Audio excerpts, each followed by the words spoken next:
si es que hay conflicto sencillo. En ese sentido, bueno, agradecer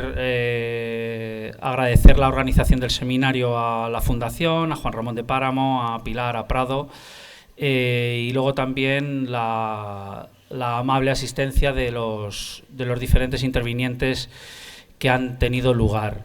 A modo de presentación, yo creo que se ha exhortado en la primera sesión, o se ha establecido un problema analítico, un problema de corte analítico, de corte teórico, y en la segunda sesión se ha manifestado un problema de corte empírico, ¿no? Es decir, ¿qué ocurre cuando el conflicto se hace carne, ¿no? Cuando el conflicto llega a los territorios, ¿no? De tal manera que en la academia pues tenemos de nuevo aquí el conflicto entre teoría y praxis, ¿no? Entre análisis y praxis, ¿no? Lo cual podríamos hablar de las típicas preguntas sobre las que gira todo, ¿no? Que es el principio de incertidumbre, también muy de física, ¿no? Es decir, ¿qué va a pasar?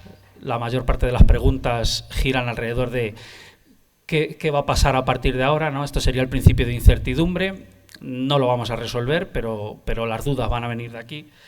El principio de incredulidad, que es algo en lo que la gente que estamos en este mundillo me refiero a la academia, pues hemos visto cómo ha cambiado el paradigma en ese sentido, ¿no? Entonces el principio de incredulidad, es decir, ¿qué puede pasar? Ya parece que puede pasar cualquier cosa, ¿no? Es decir, se han rebasado determinadas líneas que en generaciones pasadas, como la mía, pues pensábamos que nos iban a traspasar, ¿no? Y de nuevo estamos en escenarios de conflictos que nos recuerdan a otras etapas, ¿no? Entonces tenemos, por una parte, el principio de incertidumbre, que nos plantea el reto de qué va a pasar, el principio de incredulidad, que es que ya prácticamente hemos suprimido la incredulidad, y cualquier cosa parece posible, cualquier escenario parece factible. Y por otra parte, un principio muy, muy chabacano que creo que acabo de inventarme, desde luego no le voy a colgar el abrigo a otra persona, que sería el principio del escaparate. El principio del escaparate es el producto que se coloca en el escaparate, se deteriora muy rápido porque le da el sol, y el que no estamos enseñando pierde protagonismo. Y hoy en día hemos traído dos conflictos igual de importantes, igual de relevantes. Uno está en el escaparate, que es el que vamos a ver ahora, y otro parece que lo hemos pasado a la balda y ha perdido protagonismo, ¿no? Y esto también es un signo probablemente de nuestros tiempos, en los cuales nunca hemos tenido tanta información, pero parece ser que nunca hemos tenido menos capacidad de compartir información en la primera línea, ¿no? Y ya solo hay un único tema relevante y protagonista. Y en estos momentos el conflicto de Israel y Palestina está ocupando el escaparate, y todas las noticias de una manera u otra se vinculan al proceso. Algo que ocurría hace un año y medio, 1 año, 2 años, con el conflicto que hemos tratado en la segunda sesión, y que, como acabamos de comprobar, sigue teniendo una vigencia como el primer día, ¿no? Entonces, terminada esa reflexión, quisiera presentar a Mariano Aguirre y a Carmen López, agradeceros vuestra presencia y presentaros brevemente. Mariano Aguirre es miembro asociado de Chatham House en Londres y asesor de la Red Latinoamericana de Seguridad de la Fundación Friedrich Ebert de Bogotá. Ha sido asesor de Naciones Unidas para el proceso de paz del Gobierno de Colombia y las FARC. Ha sido exdirector del Norwegian Center on Conflict Resolution y es coordinador de programas de la Ford Foundation en Nueva York, entre otros cargos y entre otros múltiples. ¿No lo he dicho en pasado? ¿Lo he dicho en presente? Bueno, habrá sido un error. Es autor de uno de los libros más sugerentes de los últimos tiempos. De hecho, tengo que agradecer la presencia probablemente de 2 autores cuyos últimos libros están en mi mesita de noche actualmente, ¿no? Por una parte, Mariano Aguirre, autor del libro Guerra Fría 2.0, Guía para entender la nueva política internacional, publicado el año pasado por la editorial Icaria. Y es profesor de estudios de posgrados en el Instituto de Derechos Humanos de la Universidad de Deusto, en Bilbao, y la Escuela de Cultura para la Paz y de la Universidad Autónoma de Barcelona. Escribe para múltiples medios, entre otros pues para Política Exterior, El País, Afkar, Radio Francia Internacional, que recientemente ha publicado un artículo contextualizando un poco la situación actual del conflicto de Israel y Palestina. Y por su parte, Carmen López Alonso es doctora en Ciencias Políticas y profesora emérita de la Universidad Complutense de Madrid, en particular de la Facultad de Ciencias Políticas y Sociología, y es miembro del Instituto Universitario de Ciencias de las Religiones. Ha sido profesora invitada en múltiples instituciones de carácter académico, la Universidad de Oxford, Harvard, la Universidad Hebrea de Jerusalén y en el Instituto Gutiérrez Mellado de Investigaciones para la Paz y la Seguridad.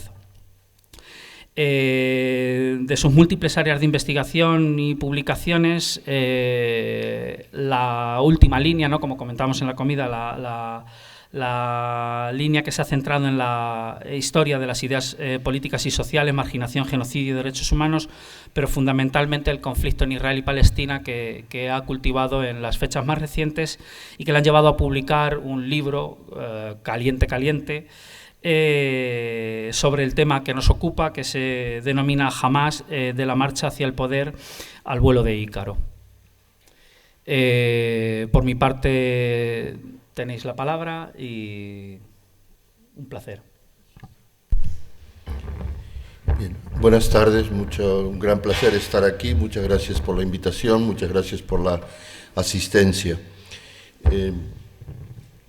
Dado que empezamos esta tarde con la presentación sobre conflictos intratables, yo voy a hacer un resumen imposible sobre el conflicto israelí-palestino. Quiero decir, resumirlo en 10 minutos es imposible, pero voy a tratar de dar unas grandes líneas sobre el tema, asumiendo que habrá gente en la sala que lo conoce más y quizás otra que no necesariamente lo conoce a fondo. Este es un conflicto básicamente por territorio, entre dos comunidades, la comunidad judía y la comunidad palestina. La comunidad palestina se la considera una comunidad árabe, pero con una especificidad propia. No todos los palestinos son musulmanes, alrededor del 98% de ellos lo son, pero también hay, por ejemplo, palestinos cristianos.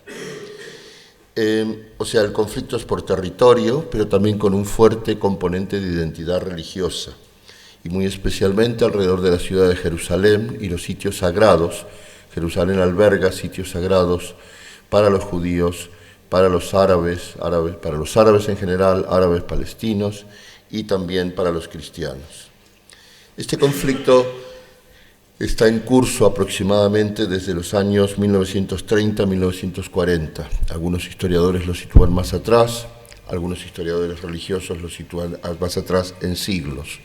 Yo prefiero situarlo alrededor de esto, de 1930 a 1940, luego explicaré por qué. En lo más inmediato, lo que estamos viendo en los últimos meses, en este conflicto lo que está sucediendo es que una de las organizaciones político-militares palestinas, Hamás, a la que luego Carmen se referirá más en particular, realizó el 7 de octubre pasado un ataque que mató a más de 1.400 israelíes en territorio israelí y secuestró a 220 ciudadanos israelíes, de los cuales una parte, más de 100, están todavía bajo control de Hamás. Hamás controla una parte de Palestina que se llama la Franja de Gaza. Es un territorio muy estrecho, muy pequeño, en el cual viven todavía ahora alrededor de 2,5 millones de palestinos. Esa franja, desde el año 2006, por razones que luego veremos, está sometida a bloqueo por Israel, bloqueo por aire, por mar y por tierra. Quiero decir, se dice de la Franja de Gaza que es la prisión más grande del mundo al aire libre.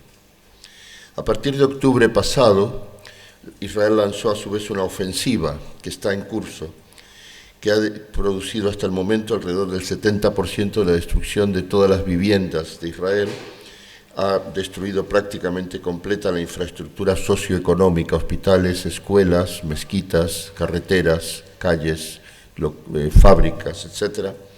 Ha generado alrededor de 34.000 víctimas mortales y alrededor de 70.000 heridos, más un número indeterminado de gente desaparecida, probablemente bajo los escombros. Esta ofensiva ha generado a su vez lo hemos visto más en los últimos días, tensiones entre Israel y Hezbollah, que es otro grupo político-militar que controla parte de la política, de la geografía y del Estado del Líbano. Ha generado también tensiones, incluyendo un ataque el fin de semana pasado entre Israel e Irán, que están enfrentados, de hecho, desde hace 4 décadas atrás. Y a su vez Israel está enfrentado a grupos armados apoyados por Irán, que tienen más o menos independencia, pero reciben apoyo de Irán, que están situados en Siria, en Irak y en Yemen. ¿Qué antecedentes tiene la situación actual? Palestina era un territorio controlado por el colonialismo británico. Desde inicios del siglo XX lo controló y antes de eso era parte del Imperio Otomano. Era un mandato, que es una figura del colonialismo, y en ese mandato de Palestina, en esa lo que se llama la Palestina histórica o ese territorio de Palestina, hay que recordar que no había ni un Estado israelí o judío, ni un Estado palestino. Sin embargo, vivía una amplia población palestina y núcleos de población judía.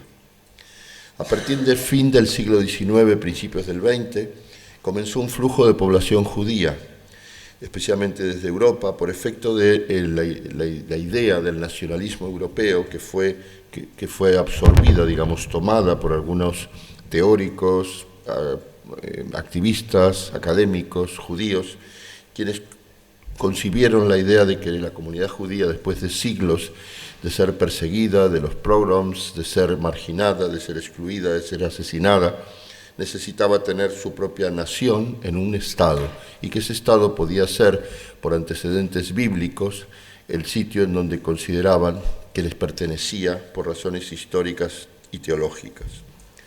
Esta tendencia, este flujo que comenzó de población judía, especialmente desde Europa, que comenzó a comprar tierras a los palestinos, comenzó a asentarse en Palestina, comenzó a convivir con los palestinos, aumentó significativamente a partir del Holocausto. La potencia colonial clave fue Gran Bretaña. Gran Bretaña desde principios del siglo XX y también después de la caída del nazismo, Gran Bretaña jugó un papel decisivo en potenciar que existiera un Estado palestino en Oriente Medio, en parte precisamente para que no emigraran más judíos hacia el Reino Unido por una cuestión de antisemitismo. Entre 1930 y 1940, esta llegada, vamos a llamarle pacífica, de comunidades judías y de población judía a Palestina, se fue transformando. Surgieron milicias judías que comenzaron a luchar tanto contra Gran Bretaña, que seguía siendo la potencia colonial en ese mandato, contra los palestinos que empezaron a resistirse. En 1947, el Reino Unido se preparó para retirarse. Pensemos que Gran Bretaña era un país debilitado por la Segunda Guerra Mundial y decidió retirarse de gran parte de sus posesiones coloniales. Al mismo tiempo, en el 1947, las recién creadas Naciones Unidas propusieron un plan de partición que otorgaba alrededor del 60% del territorio palestino para un futuro Estado judío y el 40% para la población palestina local. En 1948 se declaró el Estado israelí. Inmediatamente una serie de países árabes en la zona apoyaron a la población palestina e entraron en guerra con Israel. Fue una guerra que perdieron en gran medida por las divisiones entre los propios estados israelíes, incluso algunos de ellos hicieron pactos con Israel, y esto llevó a lo que se llama la Nakba, o la tragedia palestina, en la cual decenas de miles de palestinos fueron expulsados de su tierra y se tuvieron que refugiar, la mayor parte de ellos, en países vecinos. Una parte siguió viviendo dentro de Israel y quedaron como ciudadanos de segunda categoría. A esta guerra de 1948 le siguieron diferentes guerras entre Israel y los estados de la región, a las cuales no tenemos tiempo de referirnos, pero fueron en 1956, dos muy grandes en 1967 y 1973, 1982, 2006, 2024 y repetidos choques entre Hamás e Israel, especialmente alrededor de Gaza. Entre 1948 y 1973, Israel fue ocupando los territorios de Palestina, como producto especialmente de las guerras del 67 y del 73. El Consejo de Seguridad de Naciones Unidas aprobó una serie de resoluciones, en particular la 242, que se basa en el principio de ilegalidad, según el derecho internacional, de conseguir tierra a través de la fuerza. Y el Consejo de Seguridad dictaminó en esta resolución que Israel debía retirarse de los territorios ocupados, y de ahí se forjó la idea de que la retirada de Israel de los territorios ocupados serviría también para forjar la paz con los palestinos. Israel nunca ha aceptado estas resoluciones.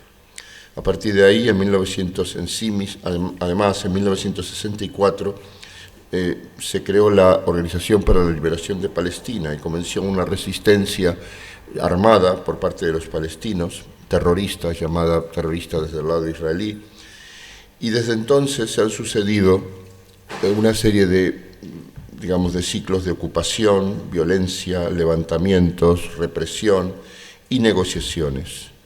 En 1987, la OLP recibió una crítica muy dura y más que una decisión, se creó una nueva organización que fue Hamás, crítica de la OLP por considerar que estaba pactando la existencia de un Estado de Israel, aceptándolo. De hecho, en 1993 se firmaron los llamados Acuerdos de Oslo, tras varios años de negociación. Los palestinos pasaron a administrar parte de los territorios ocupados bajo control israelí. Cuando digo los palestinos, eran fundamentalmente el otro grupo político clave en la población palestina, que es Fatah.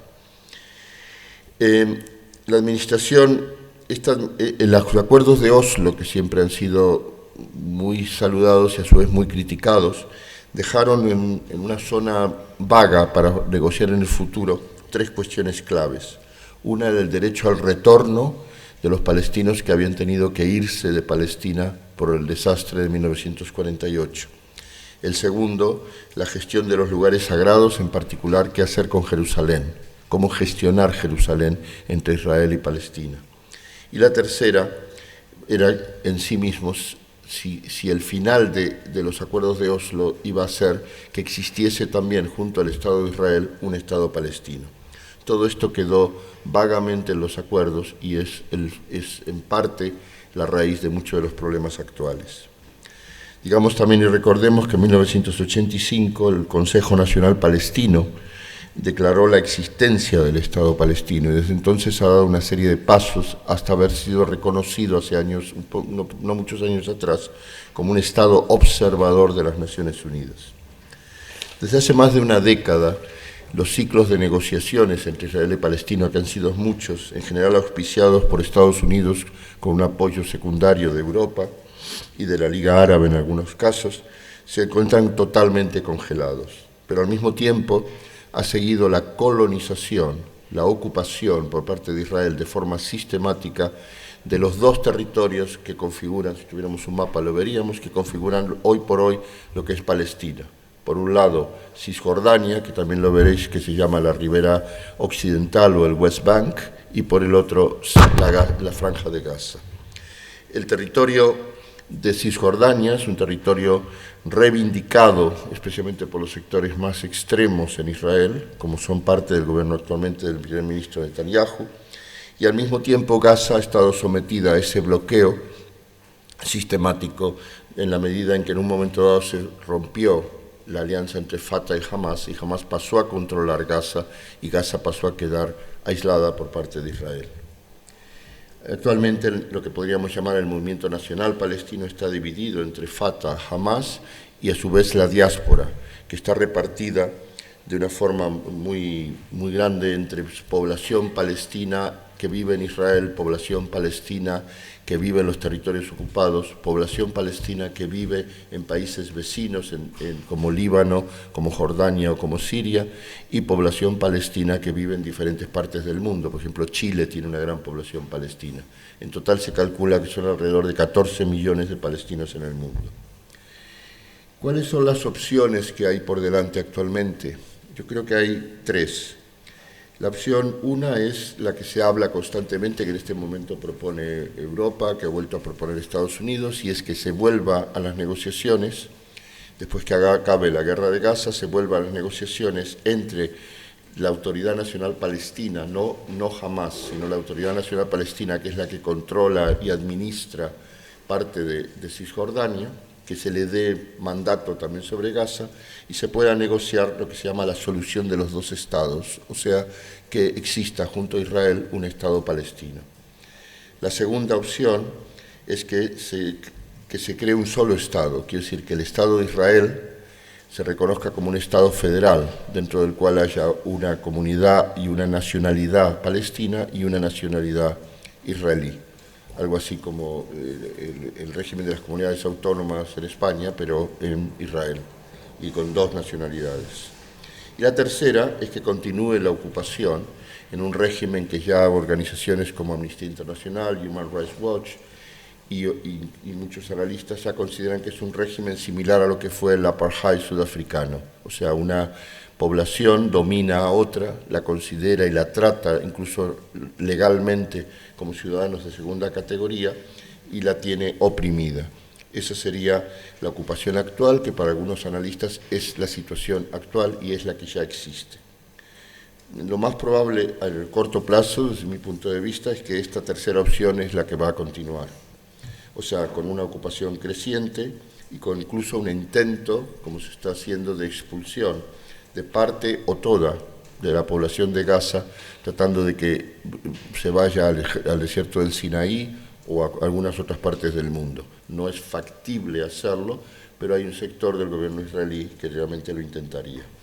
Como último punto, hay 3 países en este momento en Europa, 3 gobiernos de 3 estados europeos, que están planteando que haya un pleno reconocimiento del Estado palestino. Hay una serie de países que lo han reconocido, incluyendo España, pero han condicionado ese reconocimiento. Entonces, reconocemos el Estado palestino y lo vamos a reconocer plenamente en el momento en que haya un clima de negociaciones de paz con Israel. Ahora España, Irlanda y Malta quieren dar el salto a un reconocimiento pleno ya, lo cual es un tema complicado en el sentido, o sea, es una iniciativa interesante, complicada primero porque el Estado palestino en sí carece hoy por hoy de fronteras precisas, pero en segundo lugar lo más complicado de todo es que la aprobación de un nuevo Estado la da implícitamente y explícitamente el Consejo de Seguridad de Naciones Unidas, donde es previsible que Estados Unidos y Gran Bretaña, quizás Francia también, vetarían esta iniciativa. Aún así, el presidente Sánchez, el primer ministro de Malta, los ministros de Malta e Irlanda están haciendo campaña precisamente sobre este tema. Y nada más, y muchas gracias. Carmen. ¿Cuántos minutos? ¿Se oye bien? Muy perfecto. 10, no. 12. Bueno. Es que es para que no retumbe. ¿No? Vale. ¿Ahora se oye bien?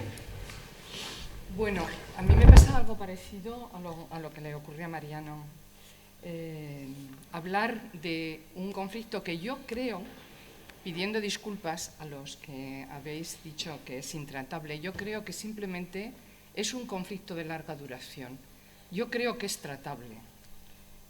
Lo que pasa es que no hay interés en tratarlo, pero esa es una opinión mía. Voy a empezar con Hamas. Hamas ataca Israel el día 7 de octubre del 2023. Mariano Aguirre acaba de hacer referencia a ello. Entender el ataque de Hamas el día 7 de octubre, por primera vez un ataque dentro del territorio israelí, no dentro de los territorios ocupados, es decir, Gaza y Cisjordania. Perdón. Es que se te queda muy lejos. ¿Se oye mejor? Ahora. Vale, ahora oís mejor. Perfecto. Vuelvo a empezar entonces muy rápido. 7 de octubre del 2023, ataque de Hamás a Israel, como se ha explicado, que hay que explicar dentro de un contexto. Explicar no quiere decir justificar. Esto a veces hay que insistir en ello. Hay que explicar en un contexto, y ese contexto, en buena medida, se ha hecho referencia a él aquí.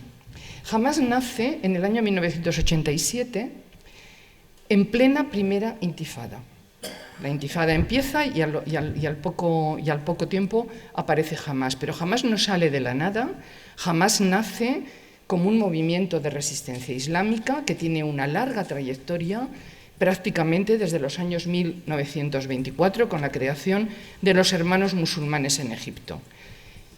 Hay una rama de hermanos musulmanes egipcios en Gaza y también en Cisjordania, a partir de la guerra del 67, de junio del 67, cuando Israel ocupa los territorios de Gaza, Cisjordania y los Altos del Golán.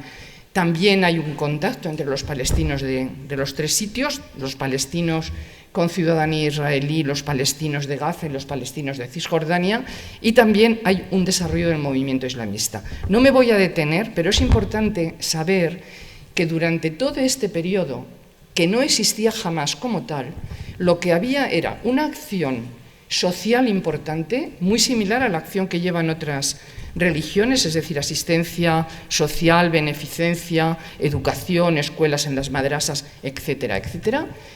Había una acción política que tenía también vinculación con la educación y había una acción militar clandestina, pero una acción militar, fundamentalmente a partir de los años 70. En absoluto se puede decir que potenciada por Israel, pero por lo menos sí tolerada.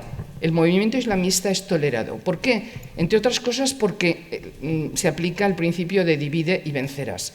Es decir, hay un movimiento palestino, nacionalista palestino, bien organizado, en torno a la Organización de Liberación de Palestina, que se acaba de hacer ahora referencia, a la que el movimiento islamista ni jamás no pertenece, ni entonces, ni ahora, ni posiblemente después, y veremos ahora por qué.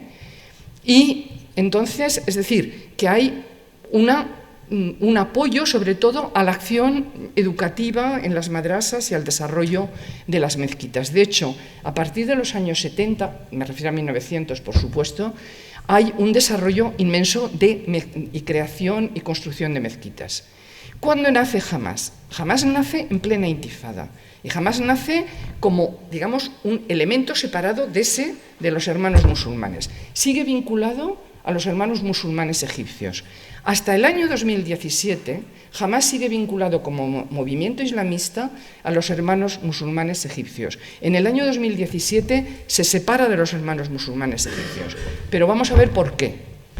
Se ha dicho algo, aparece en ese año y lucha en la intifada, en la primera intifada, que empieza en el 87 y acaba prácticamente con los acuerdos de Oslo, a los que se ha referido también Mariano Aguirre, y lucha en la segunda intifada. En la segunda intifada, que empieza en el año 2000, ya una vez rotos los acuerdos de Oslo, es decir, la aplicación de los acuerdos de Oslo, a partir del año 2000 hay una intifada mucho más violenta, mucho más militarizada, en la que Hamás participa y en la que se hace conocer por los atentados suicidas y por una acción violenta y practicando la violencia y utilizando el terror como un arma política, exactamente igual que otros grupos palestinos en su momento lo utilizaron.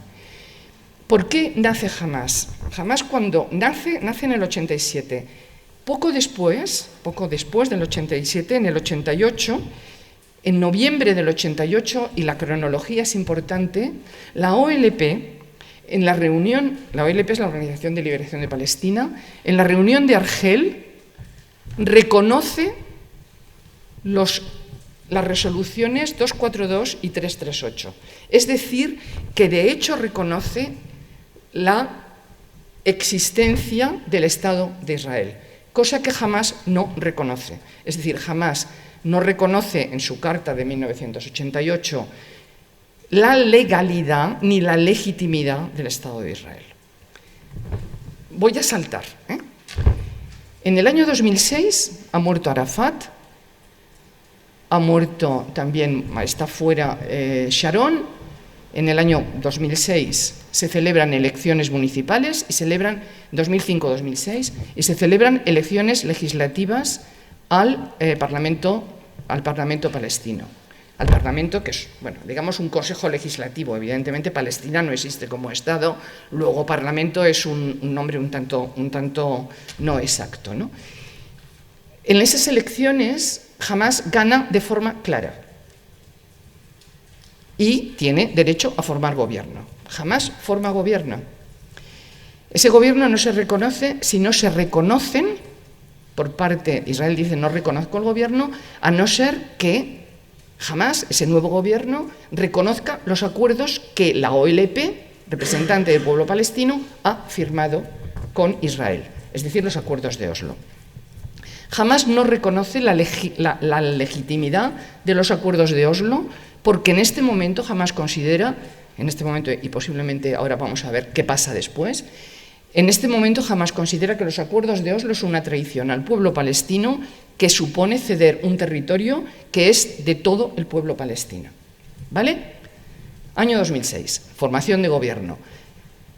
Hay un acuerdo por parte de Hamás de formar un gobierno con Fatah, hacer un gobierno, digamos, de unidad. En los acuerdos de la Meca, aquí se refieren diciendo que bien, por fin va a haber una posibilidad de seguir adelante con un proceso porque Hamás ha acordado gobernar con Fatah y con aquellos que sí que han aceptado los acuerdos de Oslo. Y de hecho forma un gobierno en el que no es monocolor de Hamás. Esto ocurre en febrero a junio. En junio hay un golpe, de hecho, contra el gobierno de Hamás, no da tiempo ahora a explicarlo, y a partir de junio del 2007, es decir, a los pocos meses de celebradas las elecciones, Hamás se queda bajo el control de Gaza y no se reconoce ese gobierno y se reconoce, sin embargo, el gobierno de la autoridad palestina que se había creado en los acuerdos de Oslo, se reconoce ese gobierno que está en Cisjordania. Es decir, tenemos a partir del año 2007 dos gobiernos, uno reconocido internacionalmente y por Israel, y otro gobierno de Hamás en la Franja de Gaza. ¿Cómo es posible que Hamás gobierne en la Franja de Gaza? Porque en el año 2005 el gobierno israelí, presidido por Sharon, decide la desconexión de Gaza. Es decir, decide que los cerca de 7.500 colonos que viven en Gaza deben abandonar Gaza para que Gaza quede totalmente en manos palestinas. Claro, pero la desconexión no es la desocupación.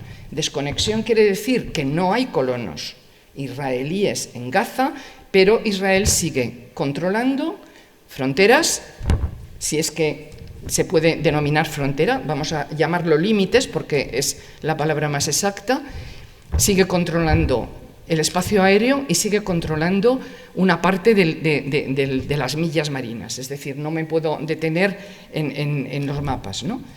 Es decir, que Hamás teóricamente controla el gobierno de Gaza, pero ese gobierno de Gaza no es un gobierno con una autonomía de actuación completa. Y, sobre todo, se somete a un bloqueo absoluto a la Franja de Gaza. Bloqueo que dura hasta hoy mismo. Bloqueo desde el año 2007 hasta el año, estamos en el 24, ¿no? Hasta el año 2024. Vamos a adelantar. Durante ese tiempo no puedo desarrollar mucho más lo que pasa después. Durante ese tiempo, Hamás gobierna Gaza, bloqueada, ¿y cómo actúa? Utiliza los túneles que ya se utilizaban, crea nuevos túneles para utilizar para contrabando de bienes, contrabando de personas, contrabando de elementos para la resistencia, lo que llama Hamás resistencia contra la ocupación israelí.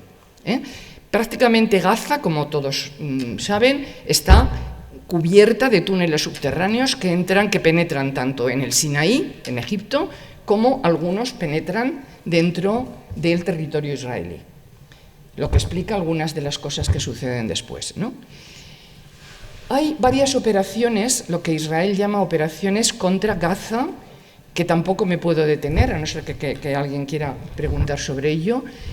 2008, 2012, 2014, 2020, 2021, 2022 y la última, que ya no se llama operación, sino que se declara como guerra después del 7 de octubre, 2023. Empieza, es decir, Israel declara la guerra a Gaza.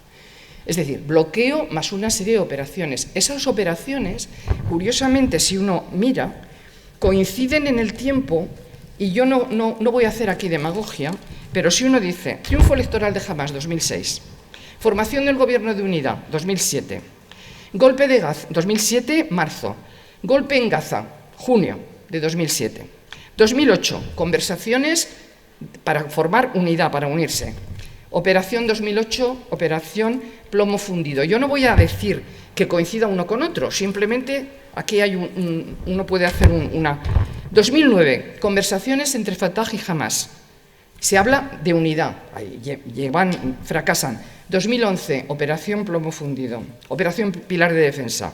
2012, febrero, acuerdos de Doha y acuerdo del Cairo. De nuevo, un acuerdo entre Fatah y Hamás para formar un gobierno de unidad palestino que pueda llegar a un acuerdo de paz y que represente a todos los palestinos para poder llegar a una solución.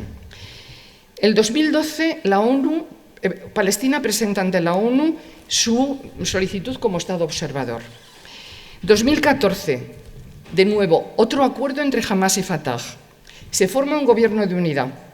2014, esto se hace en abril. 2014, julio, operación Margen Protector.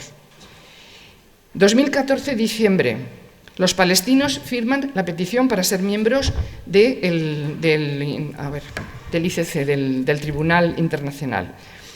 Israel congela, ante la petición de los palestinos, la ayuda a los palestinos. 2015, Abbas hace el discurso en la ONU y hay conversaciones de nuevo entre Hamás y Fatah en Doha. En Doha, sabéis que es en Qatar. 2017, acuerdo Fatah-Hamás. Y de nuevo en 2017, y esta fecha es importante, hay un nuevo documento de Hamás que modifica la carta. En la carta primera, la carta cuando Hamás se da a conocer, y voy terminando, cuando Hamás se da a conocer, niega la existencia de Israel, hace un discurso completamente antisemita, cita los protocolos de los sabios de Sion. Es decir, es un documento absolutamente alucinante, por decirlo suavemente. El documento de 2017 es un documento político en que no hay solamente una referencia al Islam en todos los artículos. Se reconoce la existencia real de Israel en los límites de junio del 67. Los límites de junio del 67 son los límites del 4 de junio, antes de empezar la guerra que en Israel se denomina la Guerra de los 6 días, donde Israel vence y ocupa los territorios de Gaza, Cisjordania, Altos del Golán y Jerusalén Este. Es decir, en ese momento, en este documento de 2017, Hamás hace un documento en que prácticamente reconoce que representa al pueblo palestino, que los palestinos deben decidir mayoritariamente y que aceptará la decisión que se tome por parte de los palestinos de forma mayoritaria, etcétera, etcétera. Y reconoce la existencia de Israel. Lo que no reconoce es la legitimidad. Y hay que dejar muy claro que Hamás todavía hoy, en el último documento que prácticamente repite, y con esto prácticamente termino, el documento de 2024, es decir, que se ha publicado en febrero, explicando por qué interviene en Israel, por qué hace ese ataque y explicando y justificando que algunas de las cosas que han pasado no eran pretendidas, que, en fin, eran como daños colaterales. La palabra es mía, no del documento de Hamás. Y en ese documento vuelve a repetir prácticamente, cuando dice ahora no me acuerdo exactamente, es nuestra narrativa. Nuestra narrativa, esto se puede encontrar tanto el uno como el otro, están publicados, y viene a decir prácticamente lo mismo. Es decir, reconocemos la legitimidad, aceptamos en principio hablar sobre la base de los límites del 4 de junio del 67, y lo que no están dispuestos a admitir ni antes es que no se admita el derecho al retorno de todos los palestinos, cosa que Israel no acepta, lógicamente, porque Israel no acepta el derecho al retorno a Israel, dentro de Israel, y la demanda palestina es el derecho al retorno a sus antiguos hogares, a sus antiguos lugares. Israel no lo acepta porque Israel se declara como un Estado judío y democrático, y sobre todo después del 2018, en que Israel aprueba una ley que se llama Israel Estado de Nación, Estado-Nación judío, establece una clara diferencia, que ya estaba clara antes, en las aplicaciones establece una clara diferencia entre los judíos israelíes y los palestinos con ciudadanía israelí. Los palestinos con ciudadanía israelí son palestinos que no fueron expulsados, que se quedaron dentro del territorio de Israel en el año 48-49, en la guerra, que en algunos casos recibieron la ciudadanía israelí inmediatamente, en otros momentos tardaron un poquito más, que teóricamente tienen los mismos derechos, aunque en la práctica tienen un trato diferente, por ejemplo, en cuanto al servicio militar y todo lo que conlleva de beneficios del servicio militar. Voy acabando. Y, sobre todo, es decir, estos palestinos con ciudadanía israelí, que representan el 20% aproximadamente de la población de Israel. ¿Esto qué supone? Que si Israel es un Estado judío y admite la vuelta de todos los palestinos a sus antiguos hogares que están en Palestina, Israel dejaría de ser un Estado judío. Entonces, evidentemente, y esta es otra pregunta, si Hamás admite el derecho de autodeterminación palestino, Hamás, ¿por qué no admite? Y eso sería para preguntárselo a Hamás, que yo no soy Hamás, por supuesto, ¿por qué Hamás no admite el derecho de autodeterminación judío? Y niega la legitimidad de un Estado nacional judío. Esta es una pregunta a contestar, pero yo creo que hay posibilidades, y de hecho en Israel hay ya voces que se dejan oír diciendo lo que hay que hacer es, en Israel y en Palestina, lo que hay que hacer es, y esto es el final de una posible solución, lo que hay que hacer es reclamar los derechos, olvidarnos de la autoridad palestina que crean los acuerdos de Oslo y que se considera como un subcontratista de Israel, es decir, que se encarga de vigilar de la administración y de la seguridad y de la policía, digamos, de las zonas más pobladas, mientras que en la zona C, que es la zona que los acuerdos de Oslo establecen, donde hay mayor territorio y menor población palestina, esa zona está administrada y militarmente y administrativamente por Israel. Es muy largo esto, pero simplemente quiero decir que hay gentes que piensan que reclamar una democracia plena para todos los que habitan en ese territorio resolvería el problema. Es decir, resolvería el problema de la democracia en Israel y la democracia en Israel-Palestina. ¿Cómo se puede organizar eso? Mediante un Estado confederal. Hay fórmulas.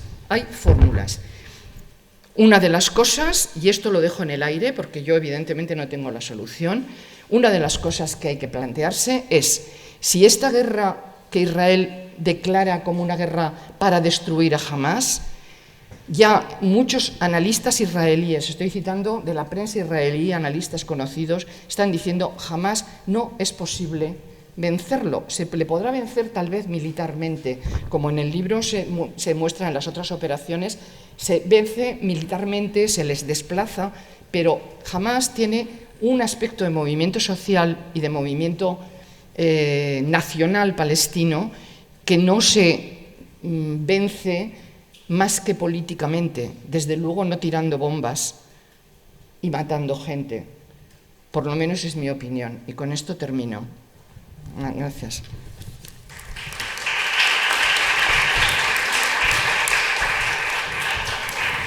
Muy bien. Las preguntas que puedan profundizar en alguno de los aspectos que se han tratado o que no. A ver, esas palabras, esas preguntas. Sí, Angélica. Fátima. Buenas. Muchas gracias, lo primero de todo, por sus intervenciones. Y yo tenía un par de dudas, supongo. Primero porque en este recorrido histórico, que muchas gracias, y la verdad es que lo has sintetizado genial, porque tiene un recorrido enorme, pero yo creo que nos ha dado justamente los puntos más clave. Respecto a la creación de Hamas, sé que ha comentado que en ningún momento estaba apoyado por realmente Israel, pero sí tolerado. Pero por conocimiento que yo tengo, hubo un momento que Israel financió de forma directa este movimiento que, pues eso, como he explicado primero, surgía como movimiento islámico contra la parte más secular y de izquierdas que se estaba juntando en... Bueno, ya veo que está negando, ahora por favor explíquenlo. Y bueno, yo supongo que quizás con mi conocimiento más limitado que tengo sobre un poco todo lo que está pasando, veo bastante complicado una solución que integre las poblaciones y que todo el mundo quede contento, ¿no? Porque es un poco complicado que se legitime a un Estado que directamente llegó un poco implantado y llegó quitando casas a la gente que estaba ahí. Y bueno, ahora mismo quizás, bueno, como ya sabemos todos, los niños que están intentando sobrevivir sin sus familias y sin miembros, pues no sé yo en el futuro cómo querrán estar. Muchas gracias. Sí, mejor juntarlas.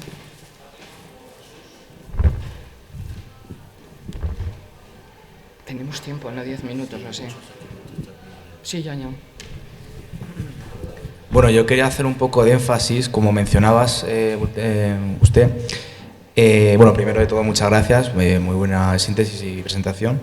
En esa legitimidad que tanto señala Hamas sobre Israel, que negando la legitimidad, y yo querría centrarme en esa propia legitimidad, de decir, ¿en qué momento gira todo en base a esa legitimidad, o de qué forma, cuáles son las fórmulas y la base jurídica para garantizar esa legitimidad como válida? Porque en ocasiones, desde mi punto de vista, veo esa legitimidad solo fundamentada en un derecho natural, casi bíblico, una narrativa casi bíblica religiosa de es el pueblo elegido, nosotros tenemos derecho a ocupar esas tierras por una justificación teológica, pero no tanto adscribiéndose a una realidad histórico-política, y que me cuesta tanto entender, digamos, esa legitimidad en base a una pragmaticidad. Está clara la pregunta. Perdonad que os corte así, pero es que andamos muy cortos de tiempo. Está clara tu pregunta.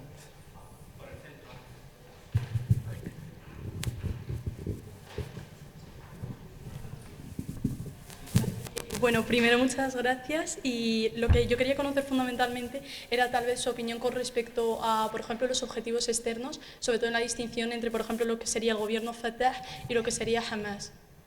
No sé si se me ha escuchado. No se ha oído bien. Vale, a ver, yo quería conocer... Es que no... ¿Sí? Vale. Yo quería conocer fundamentalmente su opinión con respecto tal vez a las posibles distinciones que podrían surgir, sobre todo entre las disidencias que habría pues entre el gobierno de Al-Fatah y luego el gobierno Hamas. Porque, por supuesto, por ejemplo, tener políticas distintas y reconocer distintas cosas, por supuesto, sus objetivos también tendrían a ser distintos también. No he entendido nada, no he entendido. ¿Contestamos ya? Vamos a responder este ciclo de preguntas.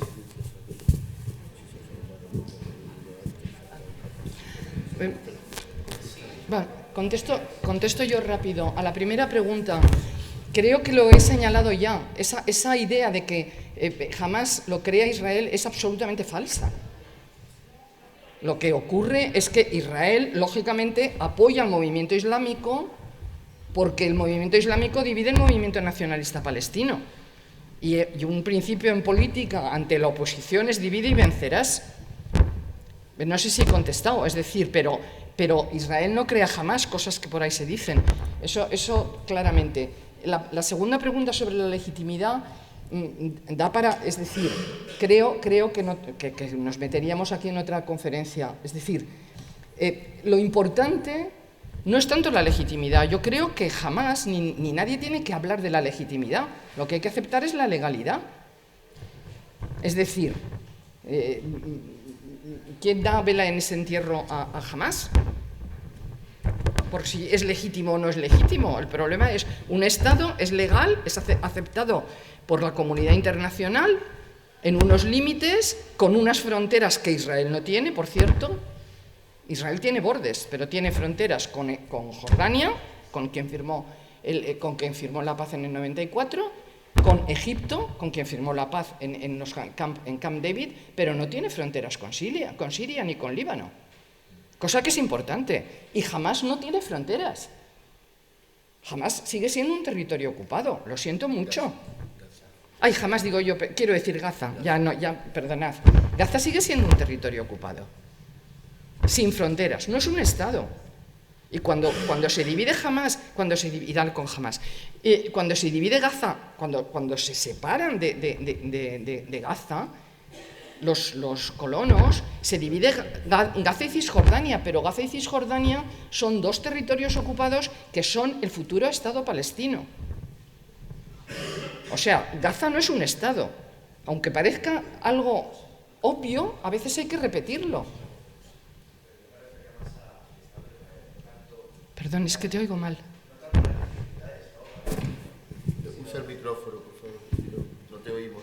Ahora contesta tú lo de... Que yo, más que la legitimidad y legalidad del Estado palestino, me refería más en el caso de Israel, que como señalaba sí que es verdad que cuenta con la legalidad, pero no tanto la legitimidad. Y en el sentido de ya, quizá, meterme ya en cosas demasiado abstractas, donde hasta qué punto tendría un sustento jurídico dentro de los derechos internacional para efectuar su política de anexión durante todos estos años. Vamos a ver, hay varios argumentos de legitimidad del Estado de Israel. Si yo los comparto o no, no importa. Lo que puedo resumirte es el siguiente.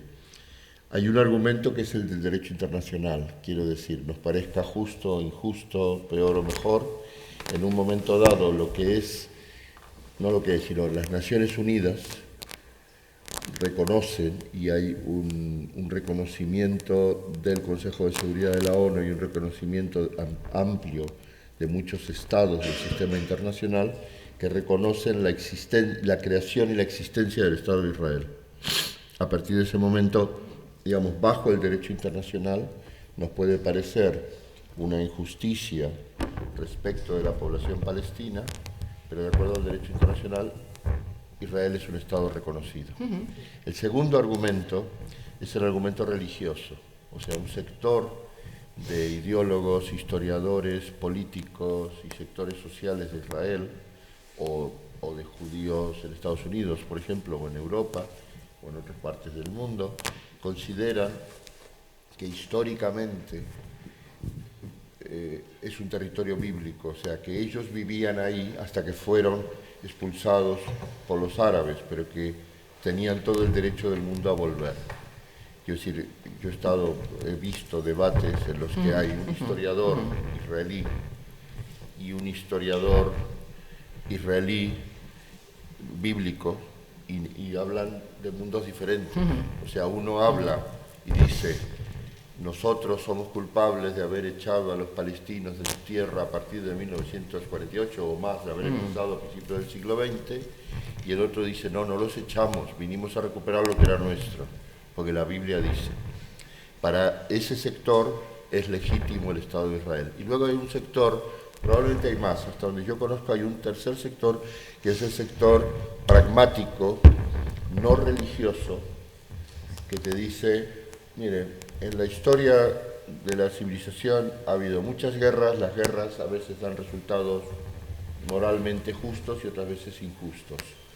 Esto, por ejemplo, a mí me lo ha dicho en Israel un analista político consistente que me ha dicho, sí, el Estado de Israel nació en pecado, nosotros nacimos en pecado, hicimos la Nakba, echamos a los palestinos, podemos discutir si los echamos mejor o peor, si fuimos más burros o menos burros, más brutos o menos brutos, si violamos derechos humanos o no, pero sí, efectivamente, nosotros lo hicimos, porque teníamos derecho, por la opresión que habíamos sufrido durante siglos, a tener un Estado.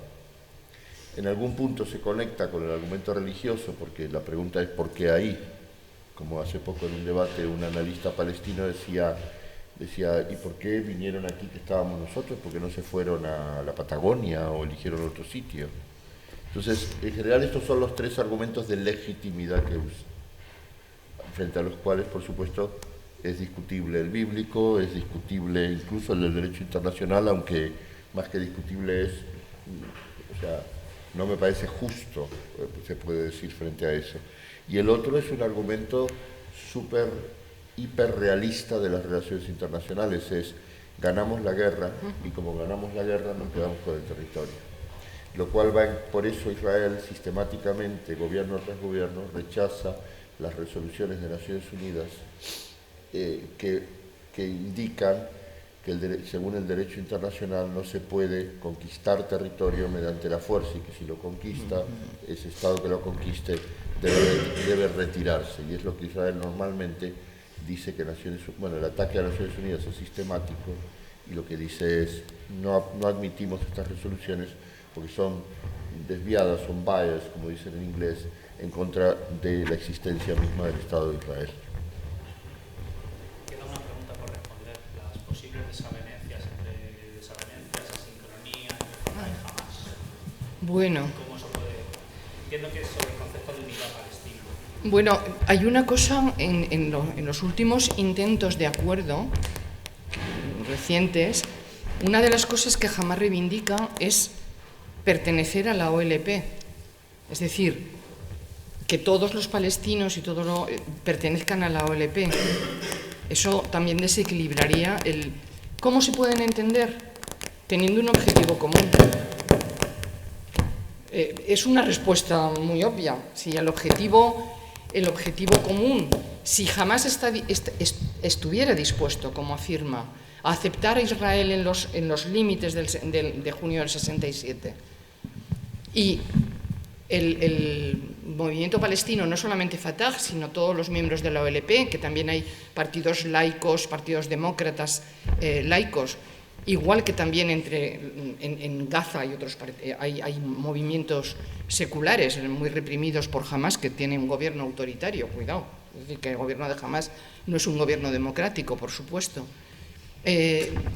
¿Podría ser posible un entendimiento con el objetivo común de un Estado palestino, evidentemente, siempre y cuando Israel cumpliera las resoluciones de la ONU, una detrás de otra?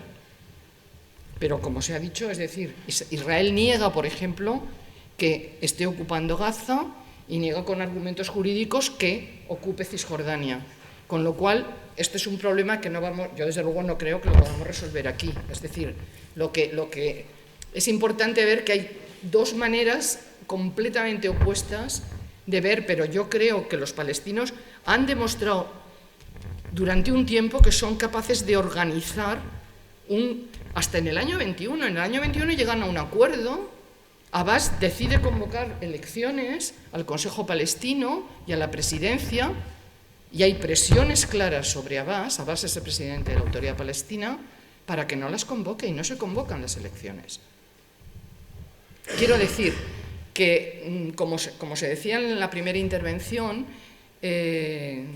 lo que pasa en un territorio que a su vez tiene otro territorio alrededor y otro más grande alrededor y otro más grande alrededor y el mundo mundial. Perdonad que hable en este tono, pero quiero decir que hay miles de intereses, de presiones y de visiones y de intereses también en que siga la situación más o menos como ha seguido hasta ahora, aplicando la fórmula de gestionar el conflicto, que también se llama segar la hierba en lenguaje israelí. Es decir, cuando la hierba crece mucho, la segamos. Y luego vuelve a crecer, la volvemos a segar. Lo digo, no lo digo yo, es en Israel se llama así. Es decir, no sé si contesto, pero poder se puede. No es imposible, es política y no es una. Y es importante que tengamos claro que es una cuestión política no militar y que no es una cuestión humanitaria. Es decir, que tiene consecuencias humanitarias, pero no es una cuestión humanitaria, es una cuestión política y se resuelve políticamente. Por lo menos es mi opinión y la de muchos. No con bombas. Si tenemos una pregunta rápida, sí, Rufino, muy breve, por favor. Atentos. Mucho. Es que eran dos normalmente, y gracias por la oportunidad. Una de las propuestas que hemos escuchado ahí han sido, para solucionar el conflicto, que hay que olvidarse de los acuerdos de Oslo. Y mi pregunta es, si se olvidan estos acuerdos, ¿esto no pone en peligro al propio Estado de Israel como tal? Y la otra pregunta era, ¿es Hamás un Estado o una organización terrorista? Con perdón. Que si Hamás ¿Es Hamás un Estado o una organización terrorista? A esta segunda contesto yo, a la otra contestas tú inmediatamente. Hamás es un movimiento social, religioso, fundamentalista en algún aspecto, que utiliza tácticas terroristas en algunos momentos. No sé, pero calificar un movimiento tan amplio como un movimiento social, religioso, político, hay que matizar. ¿Que aplica tácticas terroristas? Evidentemente. El ataque de octubre de 2023 es un ataque terrorista. Creo que una última pregunta ya corto. Y ya que usa métodos... No, es que te tienen que contestar a la pregunta. Ya que usa métodos terroristas y tal, yo quiero... ¿Cómo concebimos que una organización así haga guerra abierta contra un Estado democrático? Muchas gracias. No he entendido al final. Es que se oye muy mal. Es que se oye muy mal. Se oye muy mal cuando habláis. Repite la última, por favor. ¿Cómo se concibe que jamás haga una guerra contra un Estado democrático? Una guerra, que haga guerra contra un Estado, con el Estado de Israel. ¿Que haga la guerra a un Estado democrático? ¿Esa es la pregunta? Sí. No lo sé. A ver, empiezo por la última rápidamente. Israel, como ocurre con otros estados, Israel es un estado democrático, crecientemente con graves problemas democráticos. Pero ser un estado democrático no va en contra en general, esto es en general, más allá de Israel, no va en contra en que pueda tener políticas opresivas dentro de su propia población o externamente hacia poblaciones de otro país. El caso de Estados Unidos, por ejemplo. El caso de potencias coloniales. Gran Bretaña ya había desarrollado durante la época colonial una institucionalidad democrática, digamos yo, en evolución relativamente importante. Incluso había trasladado a las colonias algo de esto, pero al mismo tiempo era tremendamente opresora a través del sistema colonial en la India y en muchos otros países. En el caso de Israel podría ser, no lo es, pero podría ser perfectamente democrático y sin embargo ser tremendamente opresor, como lo es de la población palestina. Esto nos lleva a otra discusión. ¿Tienen derecho entonces los palestinos al derecho a la resistencia? Yo creo que sí, dentro de unos límites, pero creo que sí. Sobre la otra pregunta que hacías tú, sobre si los acuerdos, si entendimos bien, lo siento, es que se escucha mal, pero se oye muy mal. Sobre si los acuerdos de Oslo... No, porque los acuerdos de Oslo ya no existen prácticamente. Los acuerdos de Oslo, de los acuerdos de Oslo queda digamos, la autoridad palestina en Cisjordania con una debilidad infinita y autoritarismo ya creciente desde hace años, o sea, es totalmente inefectiva, totalmente deslegitimada dentro de la misma población palestina en Cisjordania, y queda poco más, porque todo lo que los acuerdos de Oslo preveían, digamos, indicaban que tenía que irse desarrollando, no se ha desarrollado. Se ha quedado en el mínimo, y el mínimo ha sido crear 3 zonas, de las cuales Israel controla totalmente 2, los hechos, y otra tercera que controla la autoridad palestina, y que se dice como broma en Cisjordania, dicen, Israel controla todo menos la recogida de basura, que la hace la autoridad palestina, y mal. Por lo tanto, los acuerdos de Oslo, hoy por hoy, muchísima gente razonable dice, ya no tienen efecto, no afectarían nada en sí a la institucionalidad israelí. Más aún, yo diría, sería mejor dejarlos de lado, y si hubiese condiciones que hoy por hoy no las hay, comenzar algún otro tipo de negociación, sobre lo cual a su vez es muy razonable lo que dicen algunos analistas e inclusive algunos gobiernos, parece que es lo que dice por momentos el gobierno español o el irlandés, que es, no se puede entrar otra vez en una larga negociación para ver qué se hace, tiene que ser una negociación en la cual el objetivo final ya está puesto, y es que exista el Estado palestino. Entonces la negociación no es, vamos a ver qué negociamos, es cómo negociamos para que exista el Estado palestino, que es una diferencia sutil pero importante. Pues muy bien, muchas gracias por la disciplina horaria y bueno, enhorabuena.